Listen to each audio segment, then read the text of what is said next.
Em 7 de maio de 2026, no Estreito de Hormuz, uma das rotas marítimas mais perigosas do mundo, 3 contratorpedeiros americanos, USS Truxtun, USS Rafael Peralta e USS Mason, passam lentamente. Da costa do Irã, os comandantes da Guarda Revolucionária Islâmica observam silenciosamente o movimento dos navios usando sistemas de vigilância e lunetas. Na opinião deles, os navios americanos estão expostos. Parecem alvos fáceis que entraram voluntariamente no quintal do Irã. O que Teherã não percebe é que isso é exatamente o que os Estados Unidos desejam. Em poucos minutos, o Irã vai cair numa armadilha planejada que vai expor a rede militar que eles escondem há muito tempo. Segundo relatos, os 3 contratorpedeiros da classe Arleigh Burke não apenas atravessam o Estreito de Hormuz, mas foram feitos para serem visíveis e parecerem vulneráveis. E o plano funcionou. O Irã já usa há muito tempo o que eles chamam de doutrina da frota mosquito, uma estratégia que utiliza barcos de ataque pequenos, mas rápidos, drones, mísseis costeiros e ataques surpresa vindos de locais escondidos. Durante muitos anos, isso foi eficaz porque seus locais de lançamento eram dispersos e difíceis de identificar. Existem instalações subterrâneas, lançadores de mísseis escondidos e locais secretos de preparação em várias ilhas e zonas costeiras. Então, quando o Irã viu 3 destroyers americanos que pareciam alvos fáceis, eles pensaram que tinham uma oportunidade de mostrar força. Era exatamente o que os Estados Unidos esperavam. Quando o Irã iniciou a ofensiva, a rede de vigilância dos militares dos Estados Unidos agiu imediatamente. Eles usaram radares, aeronaves, drones, satélites e sistemas de rastreamento naval para acompanhar em tempo real cada lançamento de míssil, movimento de drone e ação das forças iranianas. Em apenas alguns minutos, começou a ser revelada a rede militar secreta que o Irã vinha escondendo há muito tempo. Os militares dos Estados Unidos identificaram várias posições de lançamento e instalações de apoio próximas à ilha Qesem, Bandar Abbas, Bandar Kamir e Sirik. Relatos indicam que lançadores de mísseis costeiros, instalações de drones, locais de preparação de barcos de ataque rápido, navios lança-minas, depósitos de armas e centros logísticos foram atingidos. Enquanto nenhum americano foi atingido, ficou claro o que realmente aconteceu. Durante muitas décadas, a estratégia militar do Irã se baseou na ocultação, ataques surpresa, sistemas subterrâneos e táticas de enxame para dificultar a retaliação do inimigo. Mas desta vez, foi o próprio ataque deles que revelou seus segredos. Enquanto os Estados Unidos registravam em tempo real cada movimento das forças iranianas usando drones, satélites, aeronaves de vigilância por radar e sistemas navais, eles aprenderam rapidamente. Alvejaram as partes mais importantes da rede antes que pudessem mover os equipamentos. Não era um simples confronto. A verdadeira batalha era por informação, vigilância e timing. Para o Irã, o Estreito de Hormuz é vital, pois concentra grande parte de sua influência no comércio global de petróleo e no transporte marítimo. Por isso, após esse incidente, muitos analistas acreditam que algumas das capacidades que eles levaram décadas para construir foram enfraquecidas. Na verdade, segundo relatos. Relatórios mostram que ainda é possível ver nas imagens de satélite os vestígios de incêndio e danos próximos ao Estreito de Hormuz e Omã, após o intenso confronto contra os barcos de ataque rápido iranianos. E agora, uma pergunta paira sobre muitos observadores militares. Este seria o início de uma grande confrontação no Golfo Pérsico? Ou isso é apenas uma mensagem clara dos Estados Unidos de que eles podem destruir a própria estratégia que o Irã levou décadas para construir? Mas mesmo que a operação dos Estados Unidos no Estreito de Hormuz tenha sido bem sucedida, isso praticamente não mudou nada em relação às negociações de paz. Na verdade, de acordo com alguns analistas, a situação ficou ainda mais complicada. Desde que o cessar-fogo começou, os Estados Unidos têm feito uma série de concessões para tentar convencer o Irã a voltar à mesa de negociações.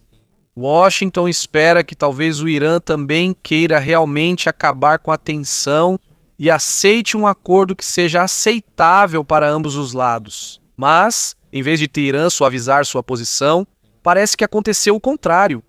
Os radicais dentro do Irã teriam ficado ainda mais encorajados. E foi aí que a situação ficou ainda mais confusa, porque, segundo relatos, parece que está acontecendo uma luta interna pelo poder dentro do próprio governo do Irã. De um lado está o IRGC, ou Guarda Revolucionária Islâmica, a facção militar conhecida por ser agressiva e rígida quando se trata de política externa. Do outro lado está o governo civil do Irã, que supostamente é mais aberto a conversas diplomáticas e possíveis compromissos. De acordo com o relatório do New York Post de ontem, enquanto continua o cessar-fogo extremamente frágil entre os Estados Unidos e o Irã, a forte influência da Guarda Revolucionária ainda permanece dentro do país. Por isso, as conversas de mediação com os Estados Unidos ficam ainda mais complicadas. Há grupos que querem continuar o diálogo para evitar uma guerra ainda maior. Mas também há uma facção que acredita que o Irã não deve recuar e que eles devem continuar pressionando ainda mais os Estados Unidos. Por isso, até agora, o Irã continua dividido sobre qual rumo seguir. No outro dia, o mundo inteiro ainda aguardava a resposta oficial do Irã à proposta mais recente enviada pelos Estados Unidos. Segundo alguns observadores, isso não é um acordo de paz completo, mas parece que é apenas um acordo temporário, onde ambos os países concordam em continuar as negociações pelos próximos 30 dias, enquanto o Estreito de Hormuz permanece aberto e algumas medidas de bloqueio vão sendo gradualmente flexibilizadas. Este é o memorando de entendimento que, segundo dizem, foi enviado pelos Estados Unidos ao Irã há alguns dias, e ontem era o prazo final para Teherã responder. O próprio presidente Donald Trump confirmou que eles estão aguardando uma resposta oficial do Irã antes do final do dia. Mas, à medida que o tempo passa, a situação fica ainda mais estranha porque, até agora, ainda não há uma resposta clara. Não há confirmação dos Estados Unidos, nenhuma declaração oficial do Irã e nem mesmo o Paquistão, que é um dos países que possivelmente está ajudando nos esforços de mediação, divulgou detalhes claros. O Irã não disse sim, mas também não disse não. E para muitos analistas isso pode significar muitas coisas. Na visão mais otimista, é possível que as diferentes facções dentro do Irã ainda não tenham chegado a um consenso sobre qual decisão tomar. Pode ser que alguns queiram aceitar a proposta, enquanto outros prefiram continuar com a tensão. Mas também existe uma interpretação mais preocupante. É possível que o Irã tenha rejeitado silenciosamente a proposta dos Estados Unidos. Assim como em uma conversa normal, às vezes, quando não há resposta, e isso já é a resposta. E até agora, essa é a parte mais intrigante da situação. Porque já se passaram mais de 12 horas desde que o Irã deveria ter dado uma resposta. Mas todas as partes continuam em silêncio. Quanto mais o silêncio se prolonga, mais perguntas surgem.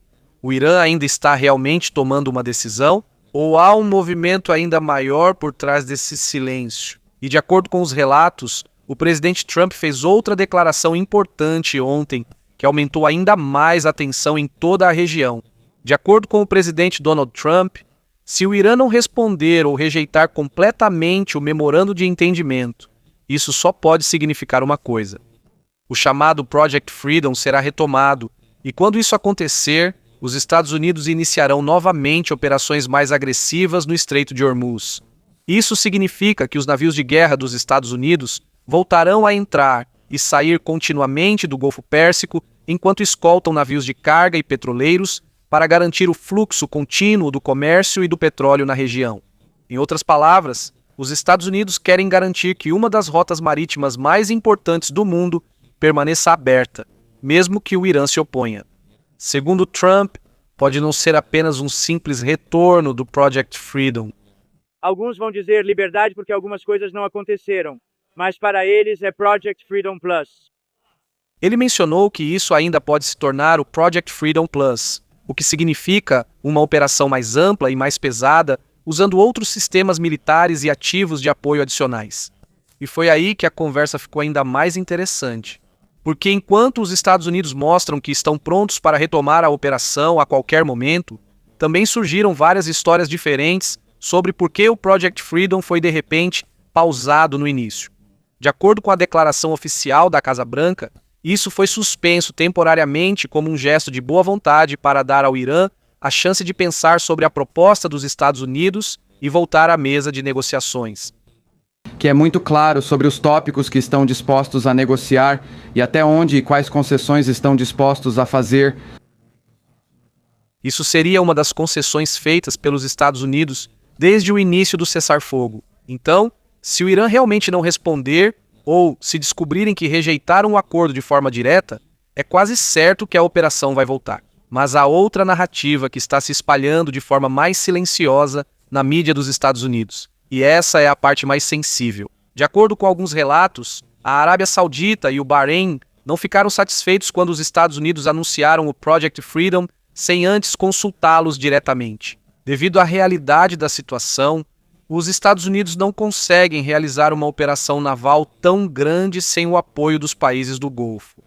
Os Estados Unidos precisam de acesso ao espaço aéreo da Arábia Saudita e possivelmente também ao espaço aéreo de outros países do Golfo para monitorar seus navios de guerra e também proteger as civilizações e embarcações que estão voltando à operação normal no Golfo Pérsico. Além disso, é importante também o uso de bases aéreas na região para vigilância, reabastecimento e resposta militar rápida caso surja uma nova tensão. Mas, segundo relatos, inicialmente a Arábia Saudita teria recusado permitir que os Estados Unidos usassem algumas de suas bases aéreas e seu espaço aéreo porque não foram incluídos imediatamente no planejamento da operação. E se isso fosse verdade, teria sido um grande problema para os Estados Unidos. Mas apenas um dia depois que o relatório saiu, parece que a Arábia Saudita mudou de direção e houve uma mudança repentina de posição. No final, o governo saudita também teria concordado em permitir que os Estados Unidos usassem suas bases, especialmente se o objetivo fosse manter o Estreito de Hormuz aberto. E isso não é surpreendente porque quase todos os países da região do Golfo querem manter o Estreito de Hormuz aberto, todos, exceto o Irã, porque para Teherã o bloqueio americano é como um estrangulamento gradual de sua economia. À medida que a tensão se prolonga, o impacto disso sobre os cidadãos iranianos comuns fica ainda mais pesado. De acordo com os relatórios, a inflação anual no Irã já chega a 50%.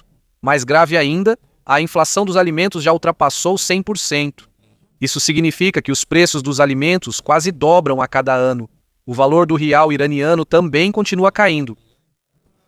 Está em uma baixa recorde, e enquanto a crise econômica piora, muitos iranianos que têm condições de sair já estão transferindo seu dinheiro para fora do país. Porque para muitos, eles já não têm certeza do que pode acontecer a seguir. E há outro acontecimento que deixou as pessoas ainda mais preocupadas. Recentemente, o judiciário iraniano confiscou mais de 200 propriedades de pessoas que eles acusam de serem contra o Estado, mesmo sem julgamento público ou audiência transparente. Enquanto a crise econômica piora, mais iranianos estão perdendo seus negócios, empregos e economias, enquanto o governo procura desesperadamente por dinheiro. Ao mesmo tempo, um membro do parlamento iraniano foi o primeiro a admitir, desde o início da guerra, em 28 de fevereiro, que o líder supremo do Irã ficou ferido na primeira onda de ataques. Segundo o oficial, o local de trabalho e a casa de Ayatollah Mujtaba Hussein Khamenei foram alvos diretos. Ele estaria na escada quando o míssil explodiu. Ele sofreu ferimentos no joelho e nas costas, mas ele insistiu que os ferimentos foram leves e que está em boas condições. Mas muitos analistas duvidam porque até agora ainda não há nenhum vídeo ou gravação de voz do líder supremo, enquanto outras autoridades iranianas e comandantes da Guarda Revolucionária estão viajando livremente e aparecendo em público durante o cessar-fogo. Por causa disso, alguns suspeitam ainda mais que a condição do líder iraniano é realmente mais grave do que o governo admite.